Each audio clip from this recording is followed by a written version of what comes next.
അതെ, മോള് വരുന്നുണ്ടോ നിക്കാനായിട്ട്? അതെ. എന്നാ വേഗം വാ. എപ്പോഴാ വരുന്നേ? നാളെ? എന്നാ നാളെ വാ. അവനില്ലല്ലോ ഇപ്പൊ അവിടെ, അവൻ ഗൾഫിലല്ലേ. അപ്പൊ മോക്കൂടെ നിന്നൂടെ കുറച്ച് ദിവസം? മോള് ഒരു പണി എടുക്കണ്ട. നിനക്ക് എന്താണെന്ന് വെച്ചാൽ ആക്കി തരാനായിട്ട് ഇവിടെ ആളുണ്ട്. നീ ഒരു പണിയും എടുക്കണ്ട. നിനക്ക് കുറച്ച് ദിവസം ഇവിടെ നിന്നൂടെ? നിന്നെ എന്തോരം നാളായി വിളിക്കുന്നു. എന്നാ വേഗം വാ.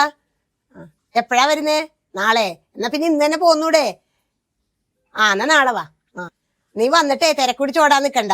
ഒരു മാസമൊക്കെ നിന്നിട്ട് പോയാ മതി. അവനവിടെ ഇല്ലാത്തതല്ലേ, അപ്പൊ അതുകൊണ്ട് കുറെ ദിവസം നിന്നിട്ടൊക്കെ പോയാ മതി. എന്നാ വേഗം വാ. ശരി എന്നാ.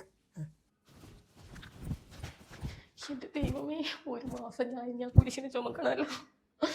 രണ്ടും കൂടി എന്നെ കൊല്ലും. എന്നെ ശവടക്കം നടത്തിയിട്ടേ പോവുള്ളൂ. ഇന്നാളൊരു ദിവസം ആ തട്ടും പുറത്തിരുന്ന മുഴുവൻ പാത്രം എന്നെ കൊണ്ട് കഴുകി വെച്ചിരുന്നതായിരുന്നു. എന്നിട്ടും എൻ്റെ നാട് ഓടിഞ്ഞതാണ്. അതിലും എൻ്റെ പണിയായിരിക്കും ഇനി വന്നാൽ എനിക്ക് തരുക. ഈ തള്ളേൻ്റെ മോളെ പോലെ തന്നെയല്ലേ ഞാനും. എൻ്റെ ഭർത്താവും ഗൾഫിൽ തന്നെയല്ലേ. എന്നിട്ടോ ഞാൻ എൻ്റെ വീട്ടിൽ പോയിക്കോട്ടെ എന്ന് ചോദിച്ചപ്പോഴെന്താ പറഞ്ഞത്? അമ്മേ, എന്താണ്? ഞാൻ വീട്ടിൽ പോയിക്കോട്ടെ. അപ്പൊ ഇത് വീടല്ലേ? അതല്ല അമ്മ, ഞാൻ എൻ്റെ വീട്ടിൽ പോയിക്കോട്ടെ. അപ്പൊ ഇത് നിന്റെ വീടല്ല? അതല്ല, എൻ്റെ അമ്മേൻ്റെ അടുത്ത് പോയിക്കോട്ടേന്ന്. അപ്പൊ ഞാൻ നിന്റെ അമ്മയല്ല അല്ലേ? അത് പിന്നെ അങ്ങനെയല്ലേ വരുള്ളൂ.